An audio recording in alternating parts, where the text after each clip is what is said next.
அனைவருக்கும் அன்பான வணக்கங்கள். கோவையிலிருந்து பேராசிரியர் கற்பசாமி ராமநாதன். இன்றைக்கி நம்ம பார்க்க போகிற தலைப்பு இந்த தமிழ் கலாச்சாரம், பண்பாடு மற்றும் மொழி இது மீதான பற்று என்றென்றைக்கு தொடரணும். மாற்றம் வரலாம், இன்றைக்கி நிறைய மாற்றங்கள் வரலாம். மாற்றம் ஒன்றே மாறாதது. அதில் எல்லாருக்குமே உடன்பாடு உண்டு. ஆனால் அந்த மாற்றங்கள் நம்மளுடைய தமிழர்களுடைய பண்பாட்டையும் கலாச்சாரத்தையும் மொழி மீதான பற்றை எக்காரணத்தை கொண்டு 1% கூட குறைக்கூடாது. 2000 ஆண்டுகள் பாரம்பரியமிக்க ஒரு கட்டமைப்பு தான் நீங்கள் பார்க்கக்கூடிய தமிழ்நாடு சார்ந்து இருக்கக்கூடிய தொழில் வளர்ச்சி, கல்வி, இந்த மக்களுடைய முன்னேற்றம், அந்த பொருளாதார சுயசார்பு எல்லாமே பார்த்திங்கன்னா 2000 ஆண்டுகள் பாரம்பரியம் உள்ளது.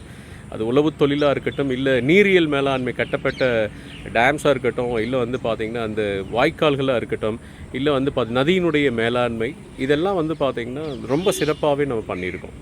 குறிப்பாக அரசர்கள் ஆண்ட காலத்தில் அப்போ இருந்தே பார்த்திங்கன்னா நிறைய நம்மளுடைய வீரம் ஒரு பக்கம் இருந்தால் கூட விவேகம்னு சொல்கிறோம். அது திரைக்கடல் ஓடியும் திரவியம் தேடு.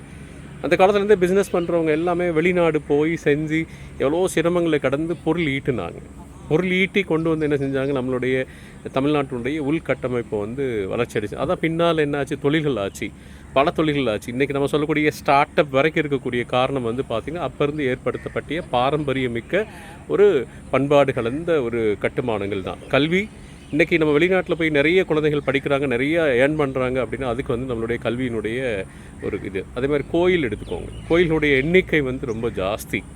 ஒரு கலாச்சாரமும் ஒரு பண்பாடு, ஒரு சுயமரியாதையோடு சுய ஒழுக்கத்தோடு வாழக்கூடிய ஒரு சமூகமாக தான் தமிழகம் பார்க்கப்பட்டிருக்கு. அதில் முக்கிய பங்கு ஆன்மீகம், கலை, கட்டுமானம் 3 சேர்ந்து உருவாக்கப்பட்ட கோயில்கள் பெரிய ஒரு பங்களிப்பு இருக்குது.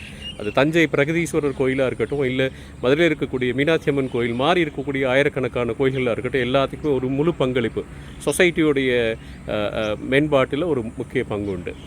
குறிப்பாக உங்களுடைய குழந்தைகளை படிக்க சொல்லுங்கள், தமிழ் படிக்க சொல்லுங்கள், எழுத சொல்லுங்கள், நிறைய பேச சொல்லுங்கள். தமிழ் சார்ந்த உணர்வுகளை உங்கள் மனசில் உங்களோட மனசில் இருக்க உணர்வுகளை அவங்களுக்கு பரப்புங்க. நீங்கள் சொல்லிக் கொடுக்காட்டி, நீங்கள் உங்களுடைய பாரம்பரியத்தை, கலாச்சாரத்தை பக்குவமாக உங்களுடைய குழந்தைகளுக்கு சொல்லித்தராட்டி இதை யார் சொல்லித் தருவார்? ஸோ உங்களுடைய கடமை. மாற்றங்கள் எவ்வளவோ வந்தாலும் கூட, மனிதர்கள் மாறிக்கொண்டே இருந்தாலும் போற்றி பாதுகாக்கக்கூடிய ஒரே விஷயம் நம்மளுடைய பண்பாடு, கலாச்சாரம், மொழி. இந்த 3க்கு முக்கியத்துவம் கொடுப்போம். மகிழ்ச்சி. நன்றியுடன் பேராசிரியர் கற்பசாமி ராமநாதன்.